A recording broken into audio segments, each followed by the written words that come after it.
The more energy you have, the more things can be organized quicker, faster, make it happen. You can solve problems. When you're energy poor, even smart people don't maximize. In the end, what we get will never make us happy. I don't care how many stars on your chart, how many Academy Awards, how much money you make. What makes us happy is progress. Progress equals happiness. If you're not growing, you're dying inside. Our bodies, for whatever reason, most people, their associations are to avoid anything that's uncomfortable. But it's so illogical, because when you look at comfort and you look at success and progress and the feelings of accomplishment and of getting past certain hurdles in terms of like how you feel about life, a lot of those are connected to discomfort. Like, discomfort is your friend.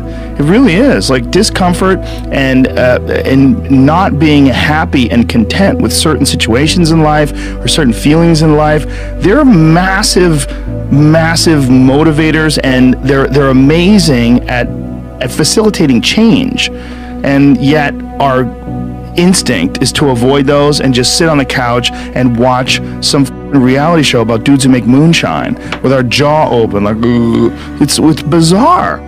The number one thing that's going to change your life, the only thing that will change your life, change your business, change your money, change your relationship, is you must raise your standard. What I found in life is many times people have the ability to do things. They know what to do, they just don't do it. And a big part of that is energies. All of us in life have things we want. We don't get what we want. We get what we have to have. We all get what we tolerate in ourselves and other people.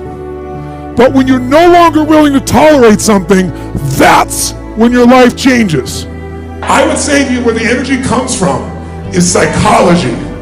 It's a decision about who you're going to be and what you're going to tolerate or not in yourself. If your mind can't see completion, if your mind cannot see completion, meaning you don't know the path, you don't have clarity on the path to fulfill or complete something. If your mind can't see the steps, your heart will ask to pause. If your mind can't see the project through to completion, your heart will ask to pause. Even if you're the most passionate, dream-oriented, amazing high performer in the world. But you yank away someone's clarity, no goals, no growth. No clarity, no change. And so you find yourself procrastinating. When you told me all the reasons why you failed, you told me resources you were lacking. Courage is a resource, right? Time is a resource. Money is a resource. People are a resource. Technology is a resource. But here's the challenge. Resources are never the real problem. We all know it if we look around. Think about it. You can get the resources if you're resourceful enough. Resources are not the challenge, it's resourcefulness. So what is it we're really missing? It's some form of human emotion that we have learned to value less and less in a technologically driven society. People in the modern world, with all this convenience we have, the next thing you know, all you're doing is just sitting around not accomplishing anything.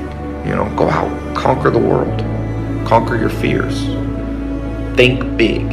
That's all I could think. He's a big dude, strong, but his life was big. Made some mistakes, made a lot of great attempts and successes. The difference in people is their standards, period. The difference in people is their standards, period. Everyone in the world has a list of things they think they should do. I should lose weight. I should work out. I should spend more time with my kids. I should work harder. I should make more calls. I should. And then you know what? People don't do their shoulds, and they get mad at themselves, and they what I call should all over themselves. They beat themselves up about it. What changes people is when your should becomes a must. When suddenly the thing you said should happen has to happen. That's when human beings change. How many ever thought about something you wanted to do and you procrastinated, you talked yourself out of it? Raise your hand, please. There's a proverb that says, if there's no enemy within, the enemy outside can do us no harm. And so, as you look at your goals and dreams, every day we must convince ourselves, we must sell ourselves on that it's possible. Every seminar, every workshop, every book that I've ever read, every speaker that I've ever heard, it interrupted what I was believing about myself. Everything that you do, everything matters.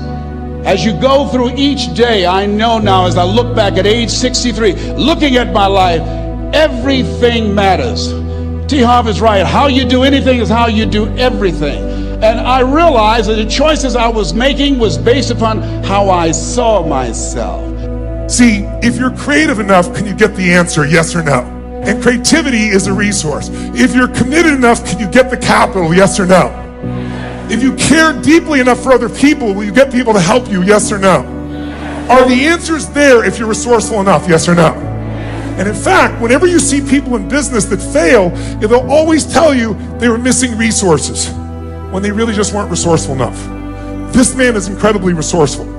I'm resourceful. Every person that I work with has gone from nothing to a billionaire, and I've interviewed 50 of them just in the last 4 years to give you an idea, which is why I gave you that book. I'm not going to talk about that. I just wanted to give you a gift because I literally spent 4 years of my life interviewing these people. And none of the people I interviewed were from the Lucky Sperm Club. They all built it from scratch.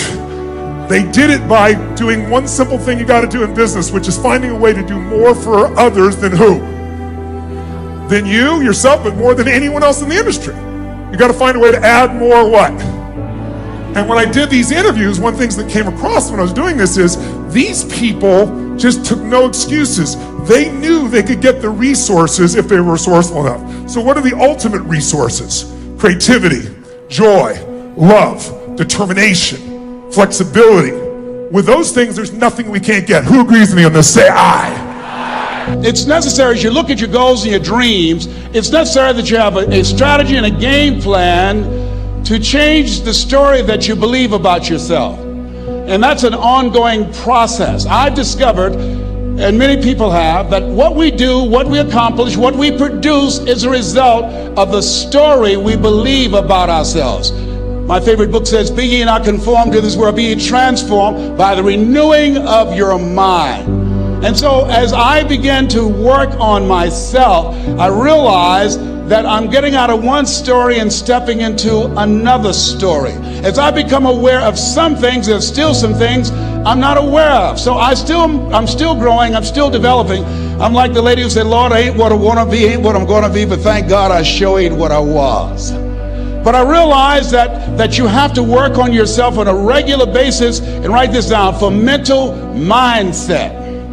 For mental mindset and stamina. Because things are going to happen to you. I believe that the reason that most people go to their graves with their talents and abilities and skills in them is because of the fact, number one, many are like me. They didn't know that they didn't know and thought they knew. I thought I knew myself, and I really didn't know myself as well as I thought. I've discovered that sometimes people can take you to a place within yourself that you can't go by yourself.